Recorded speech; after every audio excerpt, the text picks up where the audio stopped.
"You're just a nurse. Get out of the way!" a SEAL shouted, his voice dripping with contempt through the smoke and fire. The battle erupted. 12 soldiers collapsed, blood spreading red across the burning sand. The experienced medical team panicked, fumbling helplessly amid the gunfire. The young woman stood silent, her eyes fixed on every wound. Suddenly, she charged into the killing zone, blood spraying everywhere. Her small hands worked frantically, stopping bleeding, opening airways, injecting adrenaline. The SEAL commander froze in shock, gasping. She saved them all? 12 lives rose back from death's doorstep. Sophia Müller stepped off the NATO transport helicopter like she was entering a different world. 26 years old. A German nurse who had volunteered for the medical corps in Syria. Her small frame seemed almost fragile against the harsh desert landscape. Long brown hair pulled back in a practical ponytail, always clutching a medical backpack that appeared larger than her entire body. The Navy SEALs at Forward Operating Base Damascus treated her like excess baggage. To them, she belonged in a field hospital, not on the front lines where real warriors fought and died. "Another volunteer do-gooder," muttered Staff Sergeant Rodriguez during the helicopter ride, adjusting his tactical gear. "Probably thinks she's going to save the world with Band-Aids and good intentions." Petty Officer Jenkins smirked, cleaning his M4 carbine. "These rookie nurses are everywhere in combat zones. First time they see real blood, they'll faint faster than you can say, 'medic.'" Sophia heard every word, but kept her head down, her bright blue eyes showing quiet determination rather than hurt. She had volunteered for this mission knowing exactly what she was getting into. When they landed at the Forward Operating Base, Sophia quietly helped the base medic organize medical supplies, adjusting IV drips and checking trauma equipment with methodical precision. The concrete bunkers and razor wire reminded everyone that this wasn't a hospital. This was war. A SEAL operator named Martinez watched her work, his voice carrying obvious disdain. "All she knows is wiping blood and applying bandages. When bullets start flying, we'll see how tough she really is." Sophia didn't argue back. She simply continued her work, gently helping a wounded soldier who was trembling with post-traumatic stress, her touch calm and reassuring in a place where comfort was rare. While her military colleagues conducted weapons training and tactical drills, Sophia chose to spend her free time studying emergency trauma procedures from worn medical manuals. She practiced tracheotomy techniques on training dummies, memorized drug dosages, and reviewed battlefield triage protocols. When soldiers mocked her dedication, asking, "What's the point of reading books when you need to save lives?" she would just smile quietly and continue studying. Her small acts of kindness went mostly unnoticed. Every night, Sophia would quietly walk through the medical bay, checking breathing tubes, adjusting pillows for wounded soldiers, making sure everyone was as comfortable as possible in this hellish place. She never complained about the heat, the sand that got into everything, or the constant sound of distant artillery. She just did her job with quiet efficiency.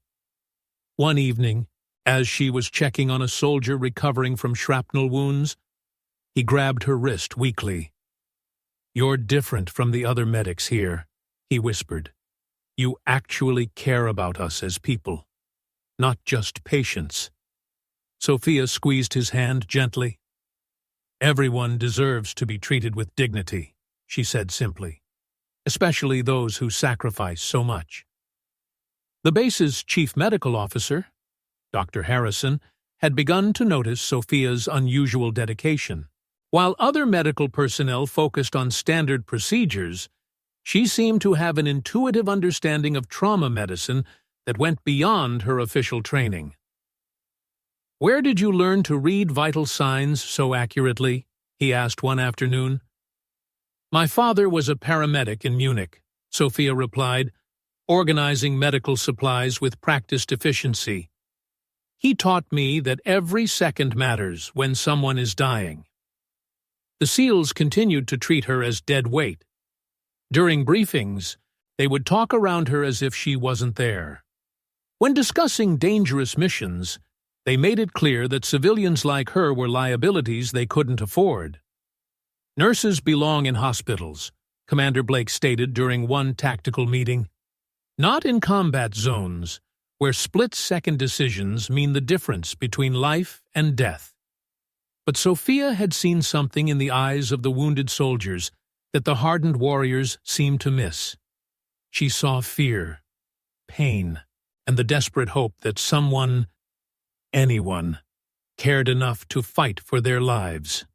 Late at night, when she thought no one was watching, Sophia would practice emergency medical procedures by candlelight, suturing techniques, emergency airway management, hemorrhage control. She knew that book knowledge wasn't enough. Muscle memory could mean the difference between saving a life and losing one.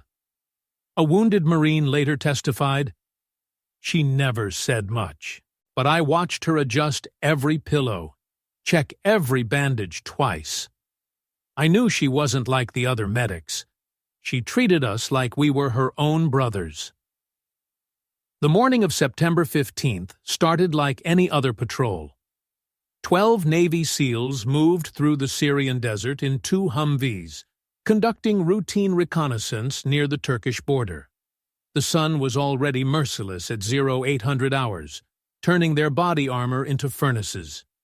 Sophia rode in the support vehicle with the medical team, her oversized medical backpack secured between her knees. The other medics chatted casually about rotation schedules and care packages from home. She remained silent, watching the desert landscape roll by. At 0847 hours, everything changed in an instant. The lead vehicle hit an improvised explosive device hidden beneath the sand. The explosion threw the armored Humvee 15 feet into the air, metal fragments screaming through the morning air like deadly rain. Before the smoke cleared, enemy fighters emerged from concealed positions, automatic weapons fire erupting from multiple directions. The ambush was perfectly coordinated, designed to inflict maximum casualties on the American patrol. 12 SEALs were down within seconds. Blood spread across the hot sand like spilled paint. Their cries for help mixing with the continuing gunfire. Commander Blake, wounded but conscious, screamed into his radio, "We need immediate medical evacuation. Multiple casualties. We're taking heavy fire." The base medical team rushed forward, but the chaos was overwhelming. Dr. Harrison and his assistant medic approached the kill zone, but their hands were shaking. Movements slowed by the adrenaline and terror of being under direct enemy fire. "12 men down!" shouted Sergeant Rodriguez, blood streaming from a head wound. "Some of them aren't breathing." Staff Sergeant Martinez, despite his own injuries, yelled at Sophia over the gunfire. "Stay back! This isn't a place for nurses. You'll just get in the way." But Sophia was staring at the 12 bodies scattered across the sand. Her medical training kicked in, rapidly assessing the situation with clinical precision. Multiple arterial bleeds, possible tension, pneumothorax. At least 3 men in cardiac arrest. She grabbed her medical backpack, checking that her trauma supplies were secure. "Ma'am, don't!" Dr. Harrison shouted. "It's too dangerous. Wait for the area to be secured." Sophia ignored him. She sprinted directly into the kill zone, enemy bullets still snapping through the air around her. Sand exploded in small geysers where rounds impacted near her feet. Blood immediately splattered across her white medical uniform as she dropped to her knees beside the first casualty. Private Williams, 19 years old, arterial bleeding from his left thigh, pulse weak and rapid. Her small hands moved with incredible speed and precision. Tourniquet applied, pressure bandage secured, IV line established, all while bullets continued to fly overhead.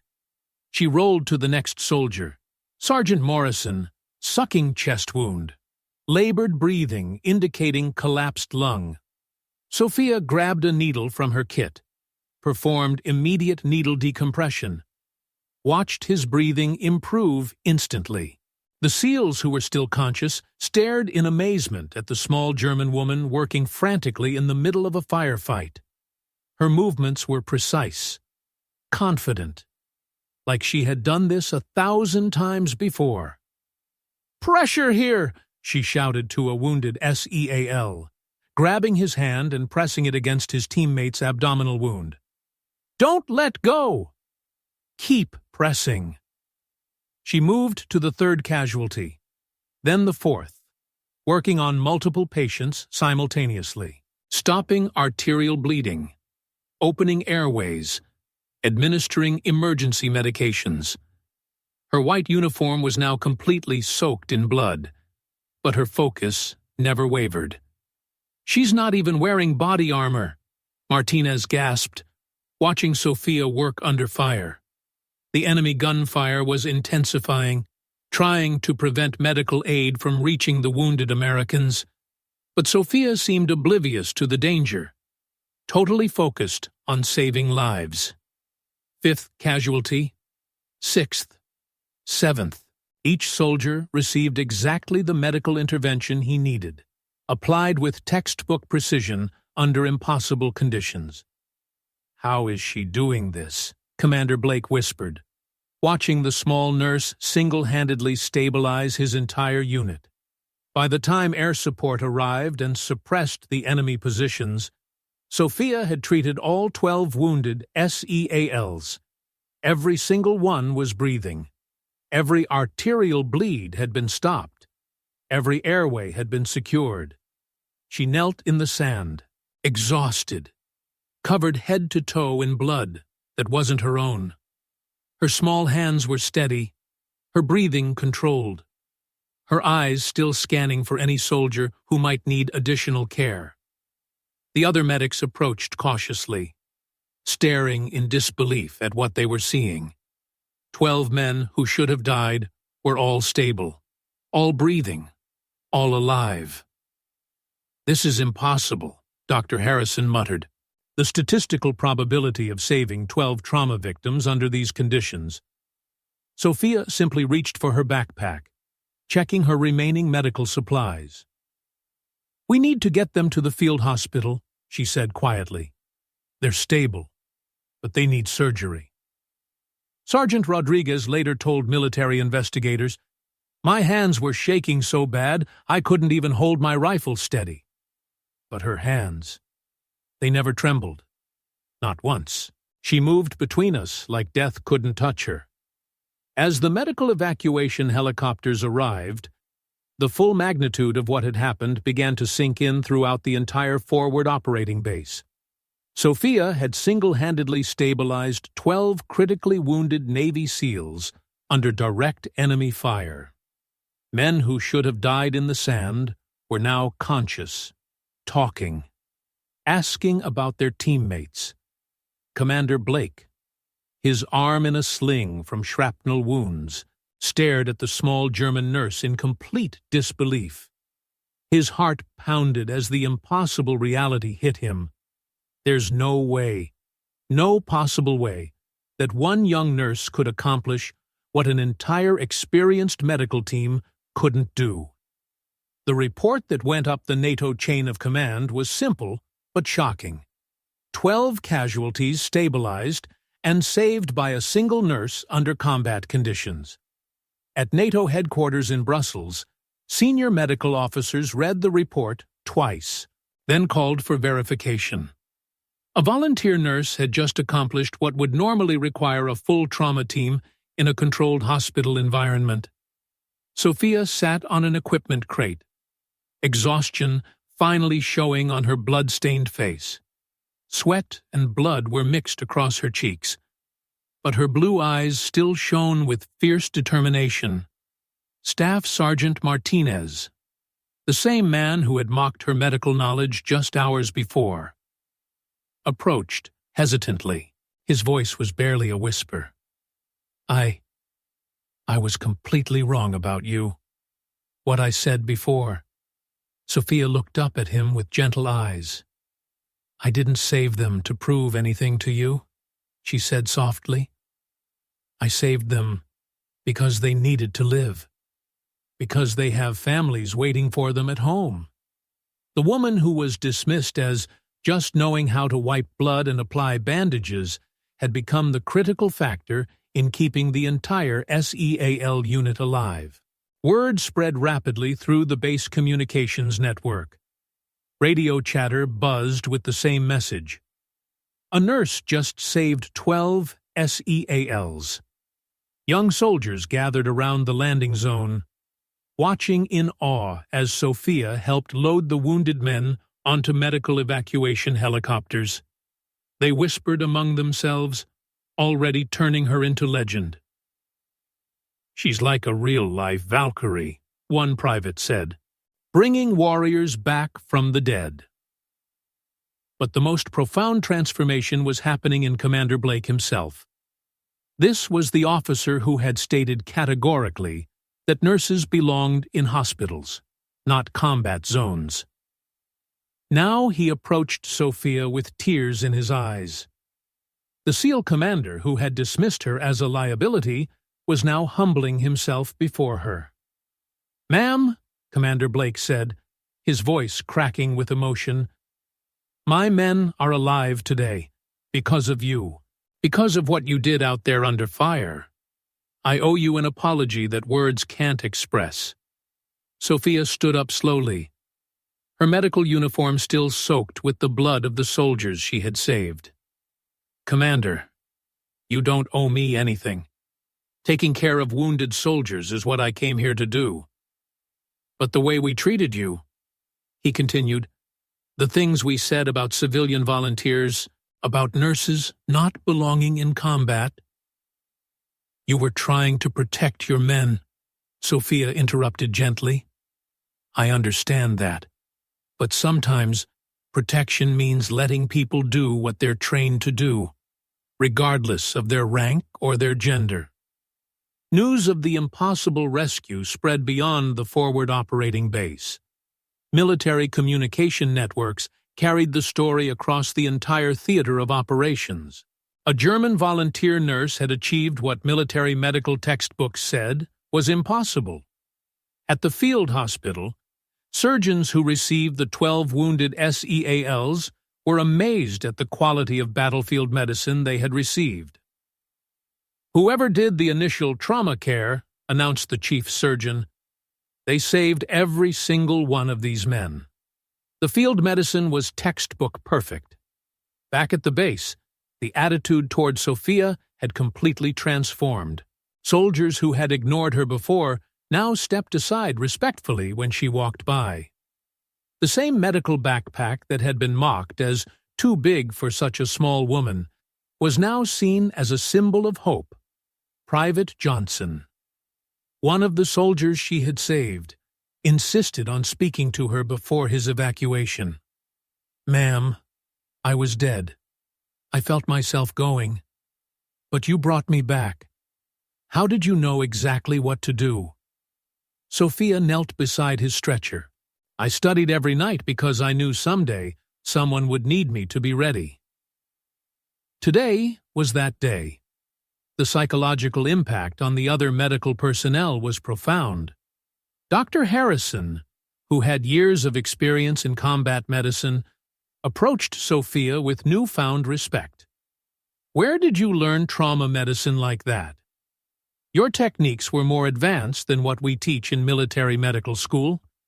My father was a paramedic, Sophia explained simply. But I also spent 2 years working in the emergency trauma center at Munich General Hospital before volunteering for this mission. I've seen gunshot wounds, stabbings, car accidents, every kind of trauma you can imagine. The revelation hit everyone like a thunderbolt. Sophia wasn't just a volunteer nurse. She was a highly trained emergency trauma specialist who had chosen to hide her credentials and simply do her job without recognition. Martinez shook his head in amazement. "You could have told us about your experience." "Why didn't you say anything?" Sophia smiled sadly. "Would it have mattered? You had already decided what I was capable of based on how I looked.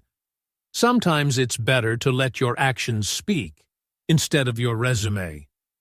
The transformation in base morale was immediate and dramatic. Stories about the nurse who saved the SEALs spread to every corner of the compound. Soldiers began referring to that day as the day the angel came to war. But perhaps the most important change was in how the military personnel viewed civilian volunteers. The dismissive attitudes, the assumptions about capability based on rank or appearance, all of that crumbled in the face of what they had witnessed. Commander Blake gathered his remaining uninjured men for an impromptu briefing. "Today, we learned something about courage that they don't teach in SEAL training," he announced. "Real courage isn't about carrying the biggest weapon or having the most aggressive attitude. Real courage is running toward danger when people need you, regardless of what anyone else thinks about your qualifications." The medical backpack that had once been a source of ridicule was now treated with almost religious reverence. Soldiers would point it out to newcomers, telling them about the woman who had carried life and death in that simple canvas bag. A war correspondent embedded with the unit later wrote, "I've covered conflicts in 12 countries, but I've never seen anything like watching a 26-year-old German nurse single-handedly save an entire SEAL unit. It restored my faith in the power of individual human courage." When the convoy of medical evacuation helicopters lifted off from Forward Operating Base Damascus, carrying 12 wounded but alive Navy SEALs, the entire military compound stood at attention. Not in formation, not because they were ordered to, but because witnessing genuine heroism demanded that level of respect. Sophia stood quietly beside the landing zone, watching the helicopters disappear into the desert sky. Her blood-stained medical uniform fluttered in the rotor wash, but she remained perfectly still, ensuring that every soldier was safely evacuated before she allowed herself to relax. No one cheered, no one applauded. The moment was too profound for celebration. Instead, hundreds of hardened military personnel simply bowed their heads in silent recognition of what they had witnessed. The official report that reached NATO headquarters in Brussels was unprecedented in military medical history. Single medical professional saves, 12 combat casualties under direct enemy fire with 0 fatalities. Senior military medical officers initially questioned the report's accuracy. Dr. Patricia Wells, NATO's chief medical advisor, demanded video evidence and witness statements. "The statistical probability of this outcome," she told her staff, "approaches mathematical impossibility." But the witness statements were unanimous and consistent. 12 Navy SEALs, 3 Air Force medics, and 4 Army personnel all confirmed the same incredible story. Staff Sergeant Martinez, who had publicly mocked Sophia's medical knowledge just days before, submitted a formal written apology through military channels. "I misjudged a fellow service member based on appearance and civilian status. I failed to recognize exceptional professional competence. I request this apology be made part of my permanent service record." The photograph of Sophia, kneeling in desert sand while treating wounded soldiers, was printed and posted in medical training facilities across 3 continents. Military medical schools began using her actions as a case study in battlefield trauma medicine. Young medics and nurses arriving at forward operating bases throughout the region were shown the image and told the story. This, their instructors would say, is what medical excellence looks like under impossible conditions. The cultural shift at Forward Operating Base Damascus was immediate and permanent. The dismissive attitudes toward civilian volunteers, the assumptions about capability based on rank or gender, all of that evaporated in the face of undeniable proof. Soldiers began approaching Sophia for medical advice on everything from minor injuries to complex trauma scenarios.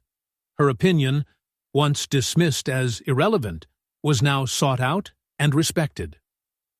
"Ma'am," asked a young Army medic, "could you teach us some of the techniques you used during the rescue? The way you managed multiple critical patients simultaneously?" Sophia agreed to conduct informal training sessions during her off-duty hours. Word spread quickly, and soon she was teaching advanced trauma medicine to military medical personnel who officially outranked her. The oversized medical backpack that had been a source of ridicule became a symbol of preparedness and professional competence. Soldiers would point it out to newly arrived personnel, explaining its significance in the base's history. "See that backpack?" veterans would tell newcomers. "That belongs to the nurse who saved 12 SEALs. She carries enough medical supplies to run a field hospital. And she knows how to use every single item." Commander Blake, still recovering from his own shrapnel wounds, made an unprecedented decision. He recommended Sophia for the Combat Medical Badge, an honor rarely awarded to civilian volunteers. "This woman," he wrote in his official recommendation, "demonstrated courage under fire and medical competence that exceeded the performance of trained military medical personnel. She embodies the highest traditions of battlefield medicine." The base chaplain, Captain Morrison, observed a subtle but profound change in morale throughout the compound. "People started treating each other differently after that day," he noted in his daily log. "There was more respect, more recognition that heroism comes in forms we don't always expect." Sophia continued her duties with the same quiet efficiency she had always shown. But now, when she walked through the medical bay, checking on patients, soldiers would nod respectfully. Some would thank her quietly for her service. The story spread beyond military channels. International news outlets picked up reports of the German nurse who saved 12 SEALs. But when reporters requested interviews, Sophia politely declined all media attention. "I didn't do this for recognition," she told the base public affairs officer. "I did it because it needed to be done. The real heroes are the soldiers who risk their lives every day to protect people they've never met." Her humility in the face of international attention only increased the respect she commanded among military personnel. Here was someone who had accomplished the extraordinary but remained focused on the ordinary task of caring for wounded soldiers. If you believe that real strength isn't about how loud you are, but about what you do when no one is watching, type "quiet hero" in the comments. 3 weeks after the rescue that saved 12 lives, Sophia quietly completed her volunteer tour and prepared to return to Germany. She declined all offers of extended deployment, all requests for interviews, all opportunities to capitalize on her newfound fame. The farewell ceremony at Forward Operating Base Damascus was unlike anything in the compound's history. Soldiers from every unit, officers and enlisted personnel alike, gathered to honor a civilian volunteer who had redefined their understanding of courage. "We came here thinking we knew what heroism looked like," Commander Blake announced to the assembled troops.